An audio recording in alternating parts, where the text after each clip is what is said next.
प्यारे बच्चों, एक बार फिर आप देखिए ध्यान से।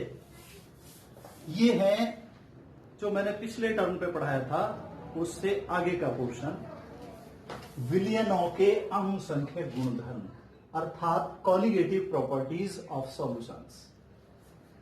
कॉलिगेटिव प्रॉपर्टीज वो प्रॉपर्टीज होती हैं, जैसा कि इसका सामान्यतः नाम है, अणुसंख्य, अर्थात विलियनों के ऐसे गुण जो उसमें उपस्थित अणुओं की संख्या पर निर्भर करते हैं, वो कहलाते हैं अणुसंख्य गुणधर्म। ये जो गुण हैं, ये विलियन में उसके संगठन से या रासायनिक संरचना पर निर्भर नहीं करते हैं। किस पर निर्भर करते हैं?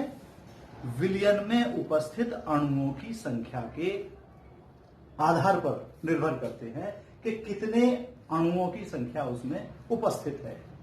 ऐसे गुण कहलाते हैं अणुसंख्य गुणधर्म। इनमें मुख्यतः है परासरण अर्थात ऑस्मोसिस, परासरण दाब ऑस्मोटिक प्रेशर, वाष्प दाब अवनमन डिप्रेशन ऑफ वेपर प्रेशर, क्वथनांक उन्नयन एलिवेशन ऑफ बॉइलिंग पॉइंट, हिमांक अवनमन डिप्रेशन ऑफ फ्रीजिंग पॉइंट, ये मुख्य अणुसंख्य गुणधर्म कहलाते हैं। एक बार फिर सुन लीजिए कि विलियनों के अणुसंख्य गुणधर्म कौन से होते हैं।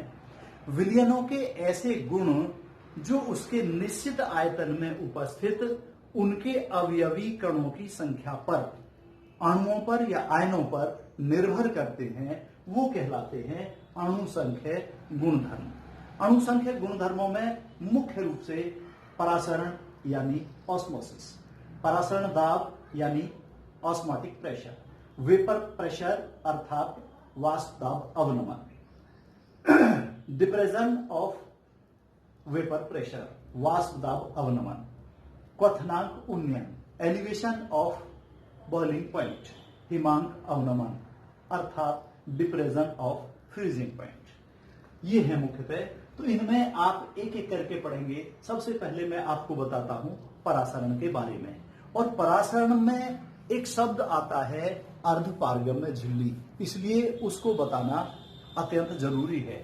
देखिए, सामान्यतः झिल्ली या मेम्ब्रेन किसी भी ठोस या द्रव पदार्थ की जो पतली परत होती है, लेयर होती है या सतह होती है, उसको कहते हैं झिल्ली या मेम्ब्रेन।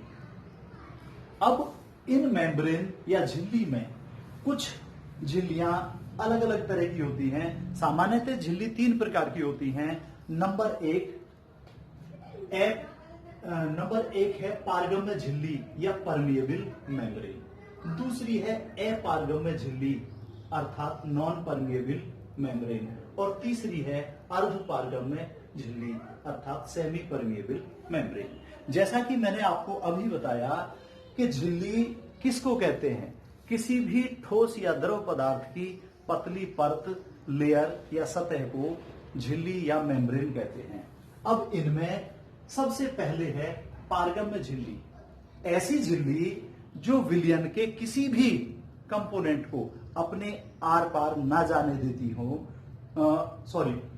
अपने आर पार जाने देती हो, वो कहलाती है पारगम्य झिल्ली। जैसा कि नाम है इसका शाब्दिक अर्थ पारगम्य झिल्ली, अर्थात जो अपने आर पार विलियन के सभी कंपोनेंट्स को, अवयव को जाने देती है, वो कहलाती है पारगम्य झिल्ली या परमिएबल मेम्ब्रेन। दूसरी है अपारगम्य झिल्ली, जैसा कि इसका शाब्दिक अर्थ है अपारगम्य झिल्ली या नॉन परमिएबल मेम्ब्रेन।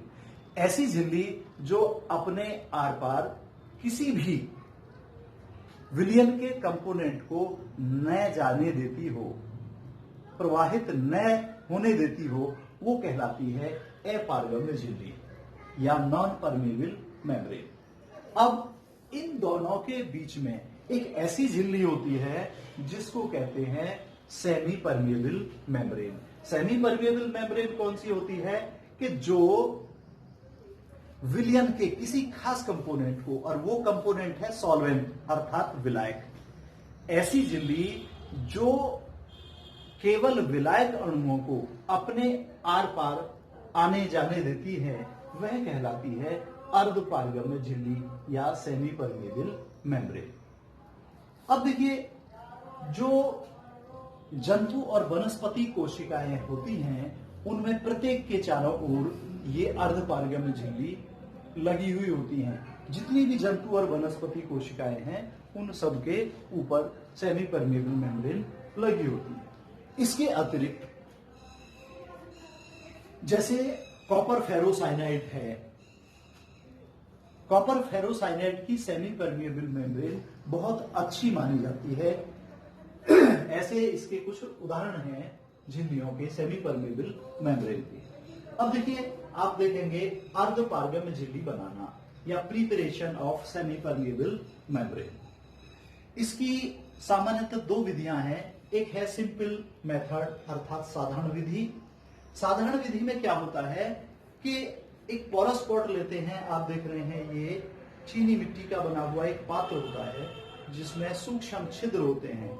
इस पोरस पॉट को लेकर सबसे पहले इसको एसिड से धोते हैं, एसिड से धोने के बाद जल से धोते हैं, उसके बाद किसी बेस से धोते हैं और बेस से धोने के बाद फिर जल से धोते हैं और लास्ट में इसमें कुछ देर के लिए डिस्टिल वाटर अर्थात आसुत जल भरकर रख देते हैं, जिससे इसमें जो सूक्ष्म छिद्र होते हैं, पोरस होते हैं, उनमें से एयर बबल निकल जाते हैं। इतना करने के बाद उस जल को बाहर फेंक कर और इसमें 0.25% का कॉपर सल्फेट का सॉल्यूशन भरते हैं और इस पोरस पॉट को एक दूसरे ग्लास पॉट में रख देते हैं जिसमें लगभग इसी कंसंट्रेशन का अर्थात 0.25% पोटेशियम फेरोसाइनाइड सॉल्यूशन भरा हुआ होता है, उसमें रख देते हैं।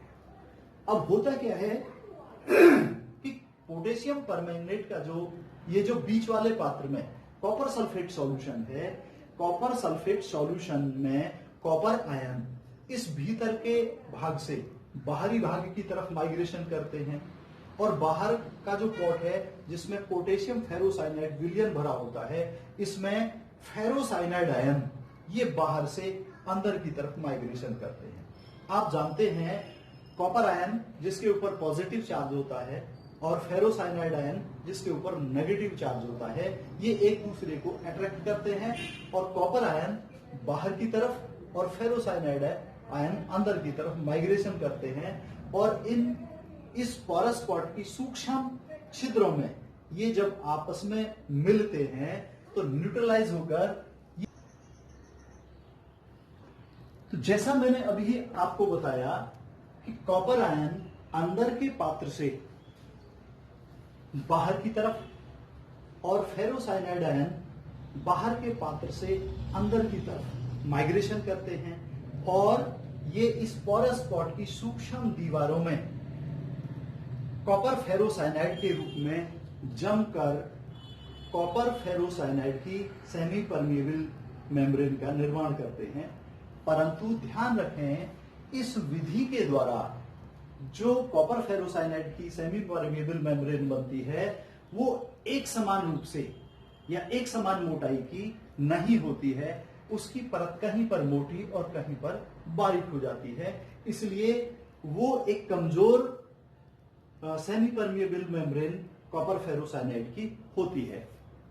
दूसरी बात, इस सिंपल मेथड या साधारण विधि के द्वारा कॉपर फेरोसाइनाइड की सेमी परमेबल मेम्ब्रेन बनाने में बहुत अधिक समय लगता है, इसलिए आजकल कॉपर फेरोसाइनाइड की सेमी परमेबल मेम्ब्रेन बनाने के लिए एक दूसरी विधि इस्तेमाल की जाती है जिसे कहते हैं विद्युत विधि या इलेक्ट्रिकल मेथड।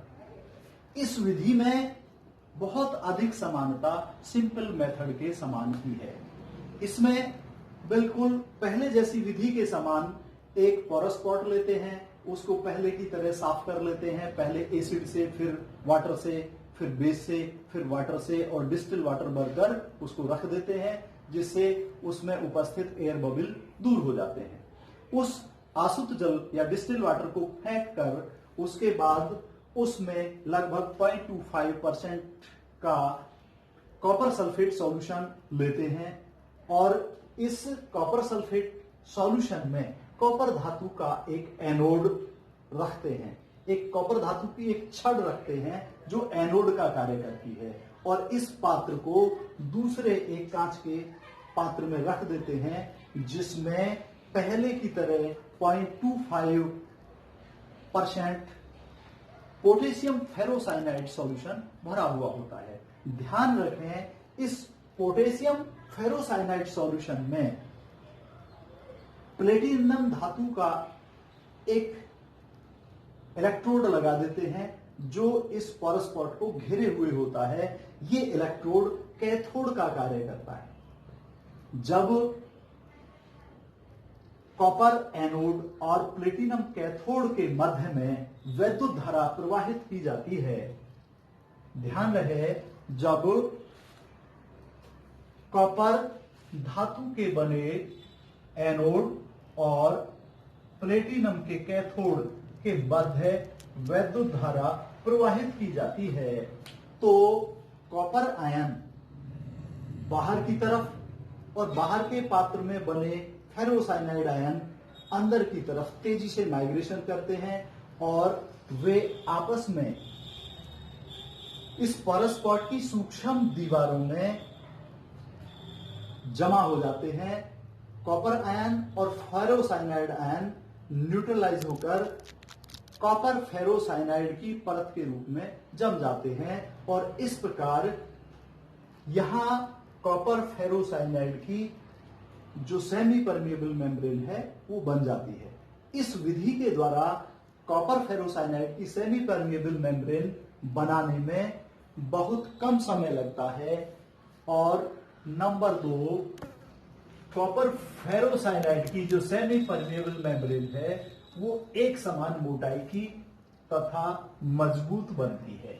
रिएक्शन आप इस तरह लिख सकते हैं, K2SO4 plus CuSO4 plus K2SO4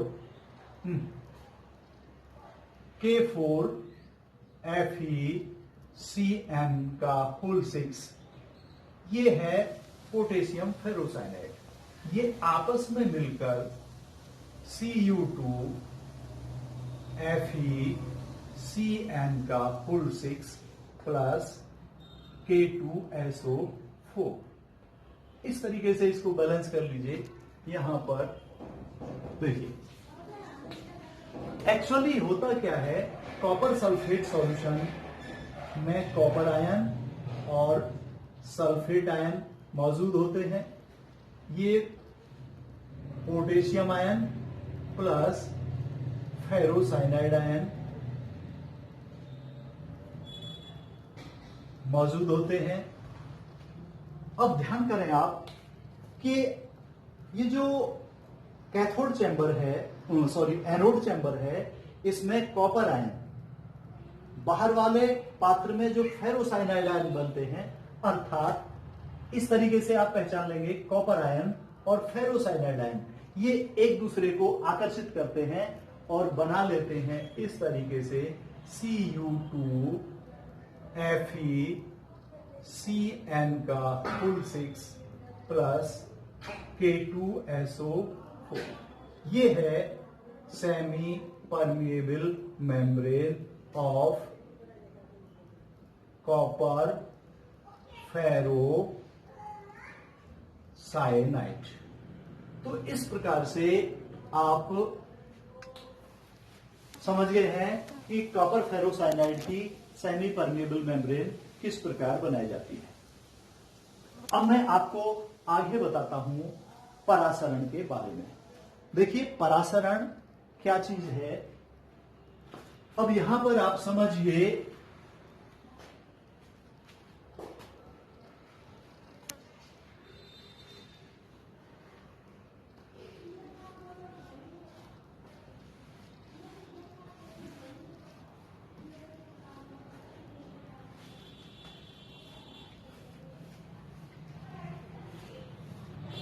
परासरण या ऑस्मोसिस।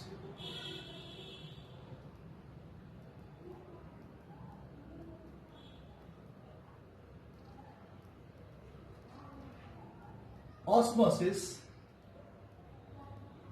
ऑस्मोस से लिया गया है, इसका शाब्दिक अर्थ होता है टू पुश। परासरण आपने देखा होगा कि यदि हम अनाज को, जैसे चना है या अन्य कोई भी अनाज है, उसको पानी में डाल देते हैं तो कुछ घंटों के बाद वह फूलकर काफी मोटा हो जाता है। एक्चुअली होता क्या है कि अभी जैसे मैंने आपको बताया था कि जितनी भी जंतु और वनस्पति कोशिकाएं हैं, उन सब के बाहरी तरफ सेमी परमेबल मेम्ब्रेन उपस्थित होती है। तो वाटर मॉलिक्यूल्स उस सेमी परमेबल मेम्ब्रेन के थ्रू उसमें चले जाते हैं, जिससे वो अनाज, चाहे गेहूं है, चने हैं, कोई भी अनाज है, वो फूलकर काफी मोटा हो जाता है। सबसे पहले आप समझिए, वो परासरण की प्रक्रिया के द्वारा ही होता है। सबसे पहले आप समझिए परासरण के विषय में। परासरण एक ऐसी प्रक्रिया है जिसमें विलायक के अणु अर्धपारगम्य झिल्ली के द्वारा प्राकृतिक प्रवाह करते हैं। तो ये प्राकृतिक प्रक्रिया कहलाती है परासरण। हम इसको साधारण शब्दों में इस प्रकार भी समझा सकते हैं कि वह प्रक्रम जिसमें विलायक और विलयन को एक अर्धपारगम्य झिल्ली के द्वारा पृथक पृथक रखते हैं, तो ऐसी स्थिति में विलायक अणु अर्धपारगम्य झिल्ली से होकर विलयन की तरफ जाने लगते हैं।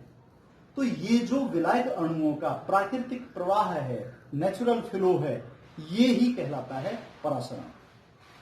हम एक दूसरे तरीके से ऐसे भी समझा सकते हैं कि दो भिन्न सांद्रताओं के विलयनों को यदि हम अर्धपारगम्य झिल्ली के द्वारा अलग अलग रखें, तो कम सांद्रता के विलयन से विलायक अणु अर्धपारगम्य झिल्ली से होकर अधिक सांद्रता के विलयन की तरफ जाने लगते हैं। तो इस तरीके से विलायक अणुओं का कम सांद्रता के विलयन से अधिक सांद्रता के विलयन की तरफ को अर्धपारगम्य झिल्ली के द्वारा होने वाला प्राकृतिक प्रवाह परासरण कहलाता है। इसको आप इस प्रक्रिया के द्वारा भली भांति समझ सकते हैं कि यदि हम एक समान आकार के दो एग लें, अंडे लें, और उन पर उपस्थित जो कैल्शियम कार्बोनेट का कवच होता है उसको डाइल्यूट HCl में घोल लें, उनमें से एक अंडे को डिस्टिल वाटर में और दूसरे अंडे को नमक के सैचुरेटेड सॉल्यूशन में डालें, तो आप देखेंगे कि जो हमने आसुत जल अर्थात डिस्टिल वाटर में अंडा डाला था, वो कुछ घंटों के बाद फूलकर थोड़ा बड़ा हो जाता है, मोटा हो जाता है, और जो नमक के विलयन में डाला था वो सुकड़कर कुछ छोटा हो जाता है। ये परासरण की प्रक्रिया के द्वारा ही होता है। परासरण की प्रक्रिया देखिए, पहले केस में क्या है कि पहले केस में जो वाटर मॉलिक्यूल्स हैं वो अर्धपारगम्य झिल्ली से होकर अंदर अंडे में चले जाते हैं, अर्थात अंतः परासरण अर्थात एंडोस्मोसिस होता है, जिसके कारण ये मोटा हो जाता है। दूसरे केस में क्या है, क्योंकि नमक का गाढ़ा विलयन है, सैचुरेटेड सॉल्यूशन है, ऐसी स्थिति में अंडे के अंदर से वाटर मॉलिक्यूल्स बाहर की तरफ नमक के विलयन की तरफ को चले जाते हैं। ये भी एक परासरण की प्रक्रिया है और ये कहलाती है बाह्य परासरण यानी एक्सोस्मोसिस। तो परासरण की प्रक्रिया को आप इन एग्जाम्पल से अच्छी तरह समझ गए हैं। एक बार फिर समझ लीजिए परासरण क्या है कि विलायक अणुओं का कम सांद्रता के विलयन से अर्धपारगम्य झिल्ली के थ्रू अधिक सांद्रता के विलयन की तरफ को होने वाला प्राकृतिक प्रवाह परासरण कहलाता है। तो ये हो गया आपका परासरण प्रक्रिया के विषय में। अब मैं आपको बताऊंगा परासरण दाब। परासरण दाब यानी ऑस्मोटिक प्रेशर।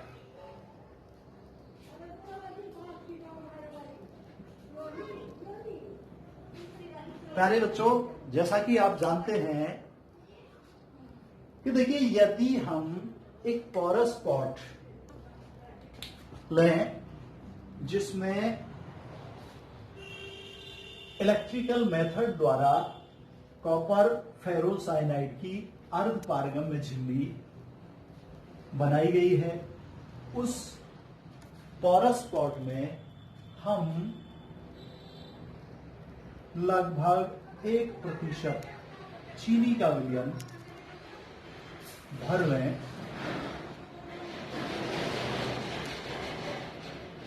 ये सेमी परमेबल मेम्ब्रेन दिखाई गई है डॉटेड लाइन से। इसमें भर दिया है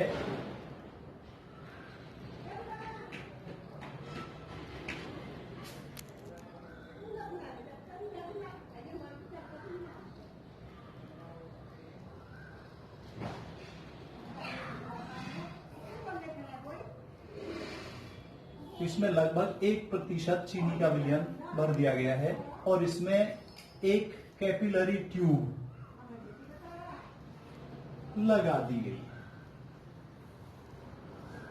और इस पात्र को, जिसमें क्या भरा हुआ है, ऊपर तक लगभग 1% चीनी का विलयन भरा हुआ है। जब इस पात्र को पानी से भरे हुए एक दूसरे पात्र में रख देते हैं, इस पात्र में क्या भरा हुआ है, जल, तो आप जानते हैं परासरण की प्रक्रिया होने लगती है और जब परासरण की प्रक्रिया होगी तो वाटर मॉलिक्यूल्स बाहर के पात्र से सेमी परमेबल मेम्ब्रेन के थ्रू कहां जाने लगेंगे, इस पोरस पॉट के अंदर। इस तरीके से जब वाटर मॉलिक्यूल्स अंदर जाएंगे तो कैपिलरी ट्यूब में इस सॉल्यूशन का जो लेवल है वो ऊपर चलता जाएगा।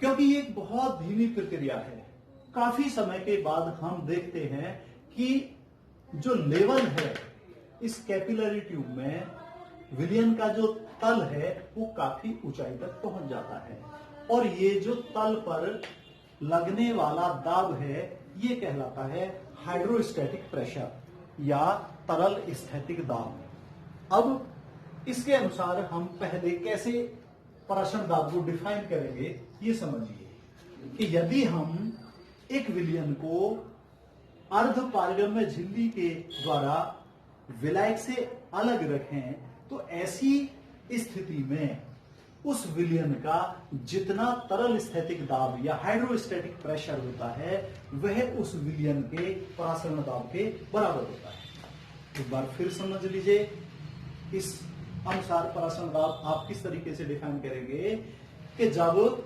किसी विलायक को अर्धपारगम्य झिल्ली द्वारा विलयन से पृथक रखा जाए, ऐसी स्थिति में उस विलयन का तरल स्थैतिक दाब अर्थात हाइड्रोस्टैटिक प्रेशर उस विलयन के परासरण दाब के बराबर होता है या ऑस्मोटिक प्रेशर के बराबर होता है या ऑस्मोटिक प्रेशर कहलाता है।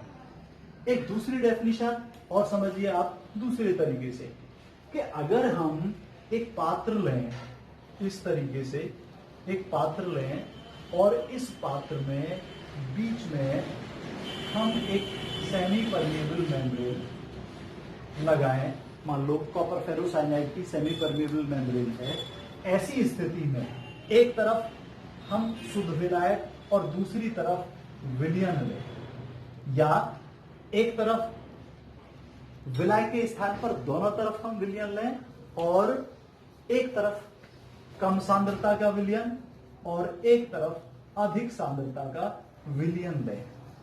ऐसी स्थिति में जैसा कि अभी तक आपको समझाया गया है, जो कम सांद्रता का विलयन है या विलायक है उससे सॉल्वेंट के मॉलिक्यूल्स अधिक सांद्रता के विलयन की तरफ जाने लगते हैं अर्थात परासरण की प्रक्रिया होने लगती है। इस स्थिति में यदि हम विलयन पर इतना बाहरी दाब आरोपित करें जिससे कि परासरण की प्रक्रिया रुक जाए, तो विलयन पर लगाया गया बाहरी दाब परासरण दाब के बराबर होगा, अर्थात वह बाहरी दाब जो विलयन पर लगाने से परासरण की प्रक्रिया को रोक देता है उस विलयन का परासरण दाब कहलाता है। कैसी कंडीशन में कि जब कम सांद्रता और अधिक सांद्रता के विलयन को हम अर्धपारगम्य झिल्ली के द्वारा अलग रखें। एक बार फिर सिंपल शब्दों में इसकी डेफिनेशन समझ लीजिए। परासरण दाब या ऑस्मोटिक प्रेशर को किस तरीके से डिफाइन कर सकते हैं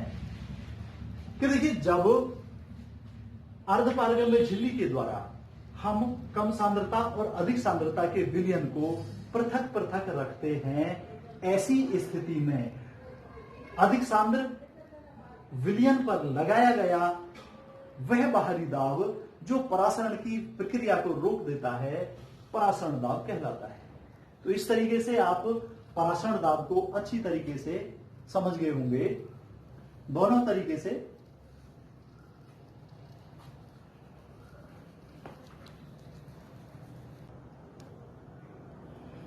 प्यारे बच्चों, अब आप समझिए परासरण दाब ज्ञात करने की विधियां।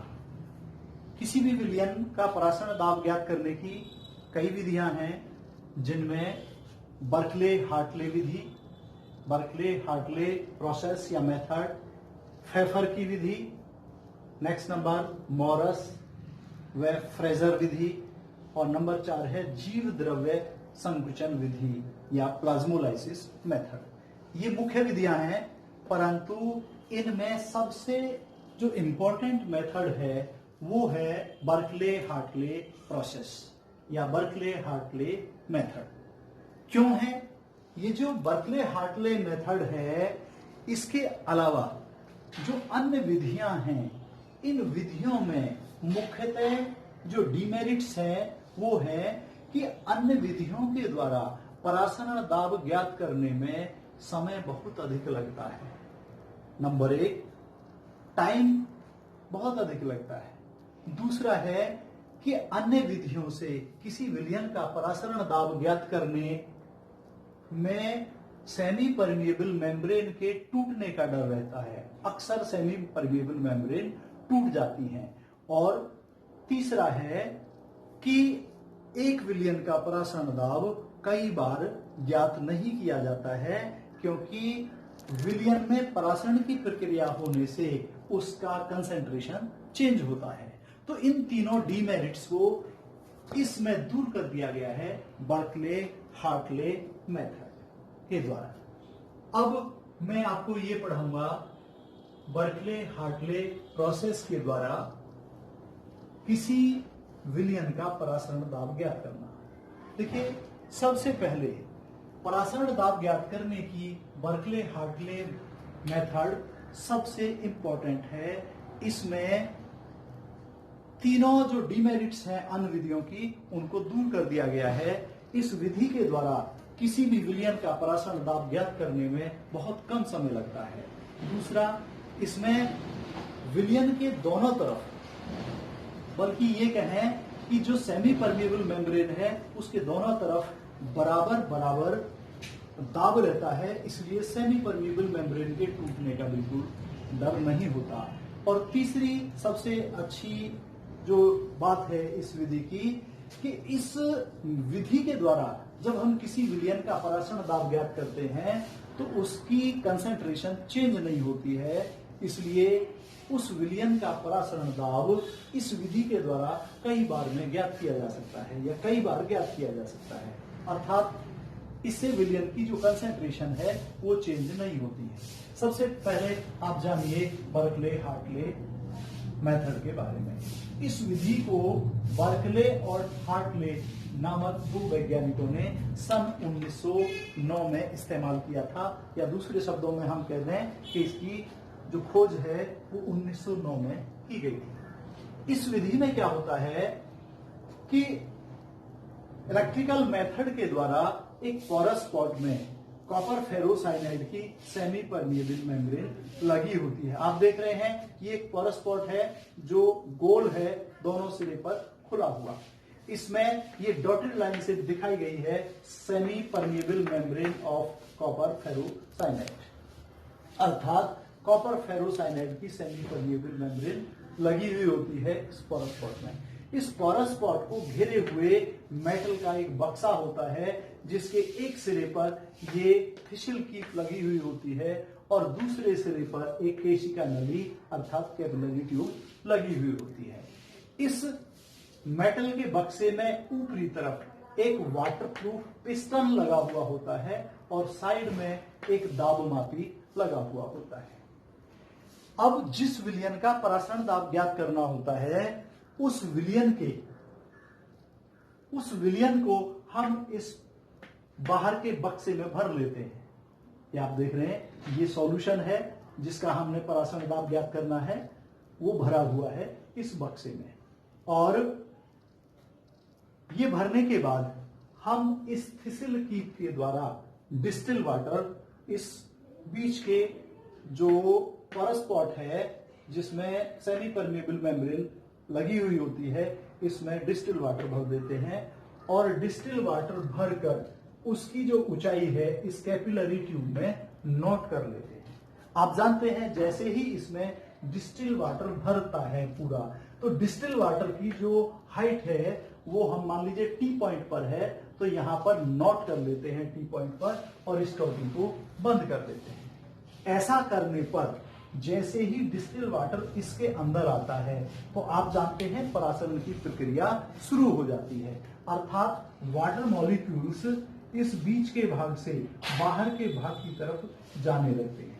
इस तरीके से विलयन में जाने लगते हैं जिससे परासरण की प्रक्रिया शुरू हो जाती है। जब वाटर मॉलिक्यूल्स बीच के भाग से अपने चारों ओर जाएंगे तो जो शुद्ध जल का लेवल है कैपिलरी ट्यूब में वो गिरना शुरू हो जाएगा और जब वो लास्ट तक जहां तक गिर जाता है वो लेवल डाउन हो जाता है, वहां पहुंचने पर हम ये जो वाटरप्रूफ पिस्टन है इससे उस विलयन पर इतना बाहरी दाब आरोपित करते हैं जिससे डिस्टिल वाटर का लेवल इस कैपिलरी ट्यूब में अपने पूर्व निर्धारित लेवल तक पहुंच जाए।